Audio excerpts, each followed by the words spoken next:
Hello friends, ଆଜି ଆପଣମାନେ ସିନ୍ଦୁର ଖେଳ ଦେଖିଯାଉଛନ୍ତି ଏକ ଦମଦାର ଏପିସୋଡ। ତ ସ୍କିପ୍ ନ କରି ଭିଡ଼ିଓଟିକୁ ଏଣ୍ଡ ପର୍ଯ୍ୟନ୍ତ ଦେଖନ୍ତୁ, ନିଶ୍ଚିତ ଭାବରେ ଜାଣିପାରିବେ କ'ଣ ରହିଛି ଆଜି ଏପିସୋଡରେ। ତା ସହିତ କହି ରଖୁଛି, ଯଦି ଆପଣମାନେ ଆମ ଚ୍ୟାନେଲକୁ ବର୍ତ୍ତମାନ ପର୍ଯ୍ୟନ୍ତ ସବସ୍କ୍ରାଇବ୍ କରନ୍ତି ତ ପ୍ଲିଜ୍ ପ୍ଲିଜ୍ ପ୍ଲିଜ୍ ସବସ୍କ୍ରାଇବ୍ କରିଦିଅନ୍ତୁ, ଯାହାଦ୍ୱାରା କି ଆମେ ଯେତେବେଳେ ଭିଡ଼ିଓ ଅପଲୋଡ଼ କରୁ ତା ନୋଟିଫିକେସନ୍ ଆପଣମାନଙ୍କ ପାଖରେ ପହଞ୍ଚିବ। ତ ଆପଣ ସର୍ବପ୍ରଥମେ ଦେଖିପାରିବେ।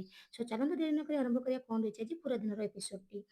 ଆଜି ଆପଣମାନେ ଦେଖିବେ ଆଦ୍ୟା ତ ମଲ୍ଲିକାଙ୍କୁ ନେଇକି ପୁରାପୁରି ଥେରାପି ଦେଇଦେଇଛନ୍ତି କରେଣ୍ଟର, ଯେଉଁଥିରେ କି ମଲ୍ଲିକା ବହୁତ ଡିପ୍ରେସନକୁ ପଳଉଛନ୍ତି, ଭାବୁଛନ୍ତି କିଏ ସେ ତା ସହିତ ଏମିତି କରୁଛି। ଏପଟେ ଯେତେବେଳେ ରୋଶନୀଙ୍କର ଚେତା ଆସିଯାଉଛି, ସେ ସମୟରେ ଆସିକି ପହଞ୍ଚୁଛନ୍ତି ରାଜବୀର ଆଉ ପଚାରୁଛନ୍ତି ତମେ କେମିତି ଅଛ। ତ ସେତେବେଳେ ରାଜବୀରକୁ ଦେଖିକି ରୋଶନୀ ବହୁତ ଜୋର ରାଗି ଯାଇଛନ୍ତି, କାହିଁକି ନା ସେ କହିଛନ୍ତି ତମେ କିଏ, କ'ଣ ପାଇଁ ଏଠିକି ଆସିଛ, ତମ ସହିତ ମୋର କ'ଣ ସମ୍ପର୍କ। ତ ସେତେବେଳେ ରାଜବୀର ହସିକି କହିଛନ୍ତି ତମେ ମୋ ସ୍ତ୍ରୀ, ତମ ସହିତ ମୋ ସମ୍ପର୍କ କ'ଣ ତମେ ଜାଣିନ। ସେ କହିଲେ ନା ମୁଁ ତମ ସ୍ତ୍ରୀ ନୁହେଁ, ତମ ସହିତ ମୋ ସମ୍ପର୍କ କ'ଣ ମୁଁ ଜାଣିନି ନା।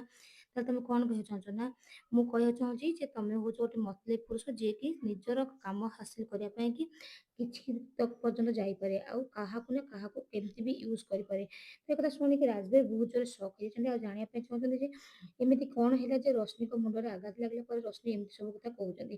ଏପଟେ ଅଂଶ ଆଉ ମେଘାଙ୍କ ଭିତରେ ଚାଲିଛି ଗୋଟେ ବହୁତ ବଡ଼ ଡିସ୍କସନ୍, କାହିଁକି ନା ଆଦ୍ୟାଙ୍କର ବର୍ଥଡେ ଅଛି, ଆଉ ଆଦ୍ୟାଙ୍କ ବର୍ଥଡେରେ ସେ ରୋଶନୀଙ୍କ ମାମା ବୋଲି ଭାବୁଛନ୍ତି ଆନ୍ୟା, ସେଥିଲାଗି ରୋଶନୀଙ୍କ ପାଇଁକି ସେମାନେ ଘର ୱେଲକମ୍ କରୁଛନ୍ତି, ତା ସହିତ ବର୍ଥଡେ ପାଇଁକି ମଧ୍ୟ ସବୁଆଡ଼େ ଡେକୋରେଟ୍ କରୁଛନ୍ତି। ତ ସେତେବେଳେ ଆସି ପଚାରୁଛନ୍ତି ମେଘା କି ଆଉ ପିଲାମାନେ ତୁମେ ଏଠି କ'ଣ କରୁଛ। ନା ଆଜି ମୋ ମାମାଙ୍କ ବର୍ଥଡେ ଅଛି, ସେଥିଲାଗି ଆମେ ତାଙ୍କୁ ସରପ୍ରାଇଜ୍ ଦେବା ପାଇଁ ପାର୍ଟି ଆରେଞ୍ଜ କରୁଛୁ। ତ ଏ କଥା କହି ଯେତେବେଳେ ଯେ ଦୌଡ଼ିକି ପଳେଇଛନ୍ତି, ସେତେବେଳେ ମେଘା କହୁଛନ୍ତି ଅଂଶ ତୁ ଜାଣିପାରୁଛୁ ତ ରୋଶନୀକୁ ସେମାନେ ତାଙ୍କ ମାଆ ବୋଲି ଭାବୁଛନ୍ତି, ଯୋଉଟାକି ସେଇଟା କେବେ ବି ସତ ନୁହଁ। ତା ସହିତ ଆଦ୍ୟାର ଆଜି ବର୍ଥଡେ, ରୋଶନୀର ନୁହେଁ, କିନ୍ତୁ ତାପରେ ତମମାନେ କେହି ବୁଝିପାରୁନ ସେ କେତେ ଦୂର ପଳେଇଲାଣି। ତ ସେଇ ସମୟରେ ସେ କହୁଛନ୍ତି କି ଯଦି ମାମା ଆଉ ରୋଶନୀକୁ ଯଦି ମୋ ଛୁଆମାନେ ମାମା ବୋଲି ଭାବୁଛନ୍ତି, ତାହେଲେ ଭାବିବାକୁ ଦିଅ, ମୁଁ ତାଙ୍କ ମନରେ ଏତେ ବଡ଼ ଦୁଃଖ ଆଘାତ ଦେଇପାରିବିନି, କାହିଁକି ନା ସେ ଏତେ ଛୋଟ ଛୁଆ, ସେମାନେ ଏଇସବୁ ଜିନିଷକୁ ଟଲରେଟ୍ କରିପାରିବେନି ଯେ ତାଙ୍କ ମାମା ଆଉ ଏ ଦୁନିଆରେ ନାହାନ୍ତି ବୋଲିକି।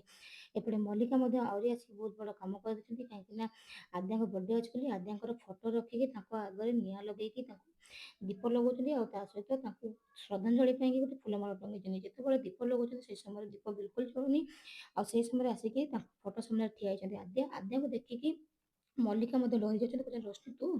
ସେ କହୁଛନ୍ତି ମୁଁ ରୋଶନୀ ନୁହେଁ, ମୁଁ ହଉଛି ଆଦ୍ୟା, ଆଉ ଆସିଛି ତୋ ଜୀବନର ସବୁ କିଛି ଛାରଖାର କରିବା ପାଇଁ, ଯେମିତି ତୁ ମୋ ଜୀବନକୁ ଛାରଖାର କରିଛୁ।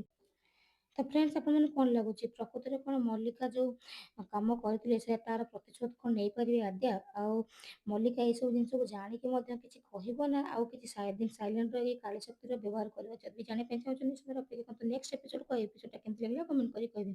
ତା ସହିତ ସବସ୍କ୍ରାଇବ୍ କରିବାକୁ ଭୁଲିବେ ନାହିଁ। Bye bye.